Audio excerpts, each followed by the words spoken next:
मनुष्यों का ये स्वभाव होता है कि अगर उनके पास कोई कीमती वस्तु है तो वो उसका दिखावा बहुत करते हैं, है ना।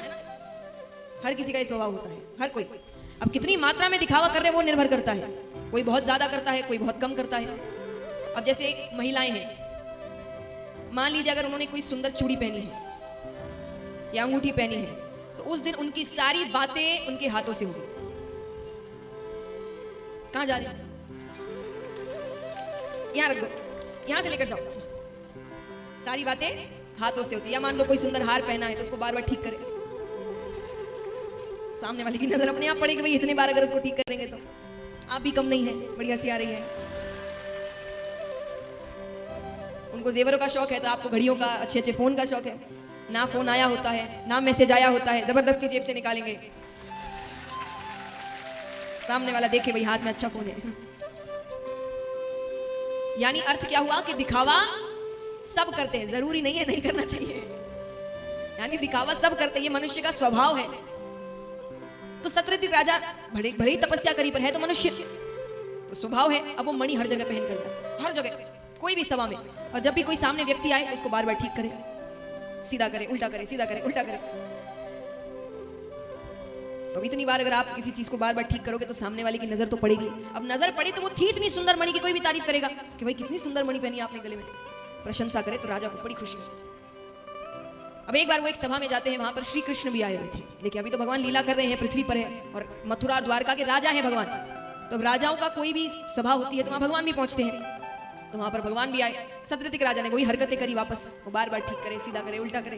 तो बाकी तो तारीफ कर रहे हैं कि मनुष्य को इतना नहीं समझता, जो खुद करते हैं वो कोई और भी करे तो इतना फर्क नहीं लगता। तो भगवान तो मनुष्य नहीं है। भगवान को उसकी वो हरकत देखकर हंसी आ गई। अब चलिए हंसी तो हमें भी कई बार आती है किसी और की हरकतों पर, और हंसना नहीं चाहिए, पर भगवान ने हंस दिया।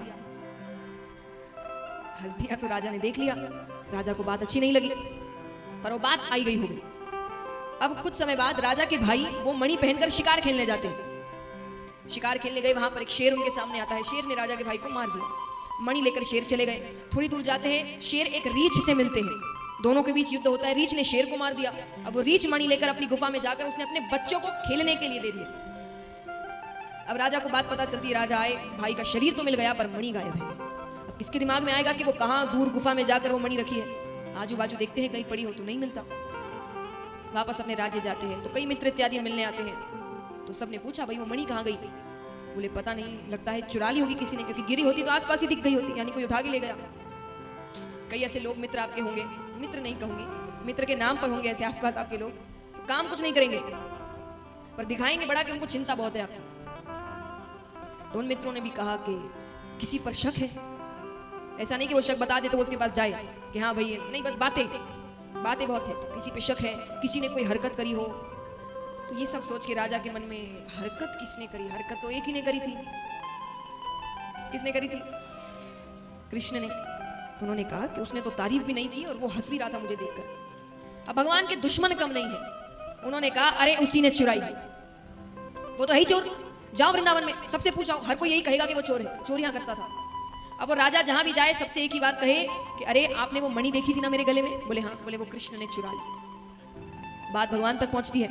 भगवान ने कहा चलो, वृंदावन में चोरी करता था तो चोर नाम पड़ा था, यहाँ तो बिना चोरी के इल्जाम लग गया। तो उसको हटाने के लिए भगवान उस जंगल में जाते हैं, पता करते हैं कहाँ उनके भाई का शरीर पड़ा था। तो भगवान ने ध्यान दिया तो शरीर के पास से शेर के पैरों के निशान जा रहे हैं। भगवान उसके पीछे पीछे जाते हैं। वो निशान खत्म होते हैं तो रीछ के पैरों के निशान शुरू होते हैं। भगवान उसके पीछे पीछे जाते हैं। वो गुफा तक पहुंच गए भगवान। दूर से ही मणि चमक रही है। अच्छा, वो रीछ और कोई नहीं, जामवंत जी थे, श्री राम के साथ जो थे।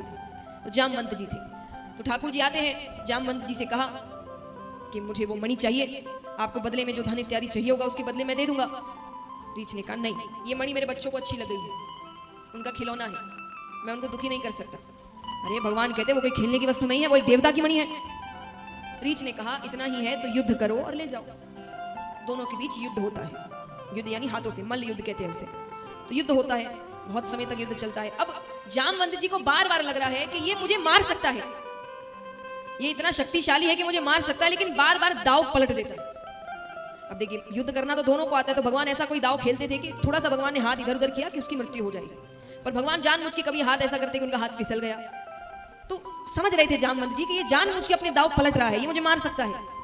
लेकिन जब ज्यादा समय हो जाता है तब भगवान ने धनुष उठाया, बाण खींचा और बाण खींचते ही उनको साक्षात मर्यादा पुरुषोत्तम श्री राम के दर्शन। बोलिए श्री रामचंद्र भगवान की। राम जी के दर्शन होते ही तो जामवंत जी चरणों में पड़ जाते हैं कि प्रभु मैंने आप पर हाथ उठाया। अरे भगवान कहते तुमने नहीं उठाया, मैंने उठवाया। क्यों उठवाया, मुझ पर क्यों पाप चढ़ाया? अरे भगवान कहते मैंने वचन दिया था, उसको तो पूरा करना पड़ेगा। कैसा वचन? बोले राम अवतार में जब रावण की मृत्यु हो गई थी तो सब प्रसन्न थे सिवाय तुम्हारे। तो मैंने तुमसे पूछा कि तुम्हें प्रसन्नता नहीं है। तुमने कहा कि मुझे रावण बहुत शक्तिशाली था, मुझे उसके साथ युद्ध करना था, पर वो इच्छा तो मेरी इच्छा ही रह गई। तब मैंने तुम्हें उस समय वचन दिया था कि मैं तुम्हें रावण से भी ज्यादा बलशाली पुरुष के साथ तुम्हारा युद्ध करवाऊं। तो मैंने वो तुम्हारा वचन पूरा किया। मुझे कहानी बड़ी पसंद है क्योंकि उस कहानी से मुझे बड़ा बल मिलता है। कहानी से मुझे बड़ा बल मिलता है।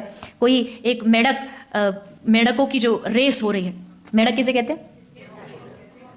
हैं? मेढको, डेढ़को, अच्छा डेढ़को, तो फ्रॉग, ये सब समझ जाएंगे। तो मेढकों की रेस हो रही थी। मेढक सारे पहाड़ पे चढ़ रहे थे, सारे मेढक, ग्रुप था, पूरा गैंग था। हमने कहा चलो आज मौसम अच्छा हो रहा है, चलो चढ़ते हैं।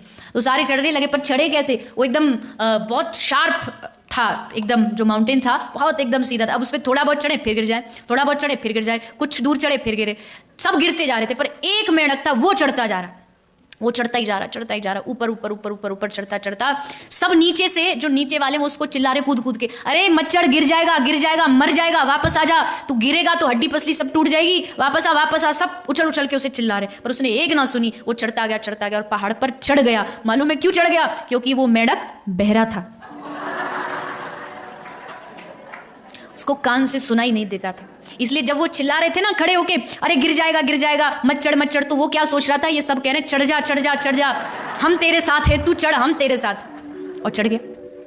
दुनिया में कुछ अच्छा करना है तो बस बहरे बन जाओ, कान नाक सब बंद, जिसको जो कहना कहते रहो। हम तो बहरे, हम बस चढ़ते जा रहे, हम अपने लक्ष्य की ओर बढ़ते जा रहे, तुमको जो बोलना है वो बोलते रहो।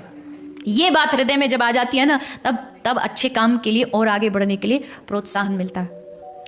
तो ये जो जिव्या दी है भगवान ने, हम सबको कोशिश करनी चाहिए इसको अच्छे काम में लगाएं, ना कि यहाँ वहाँ की बातें, इसकी निंदा कर दी, उस संस्था को ऐसा बोला, उसको ऐसा बोला। ये एक सच्चे वैष्णव का तो लक्षण नहीं है। निंदा करना उसका लक्ष्य नहीं होता।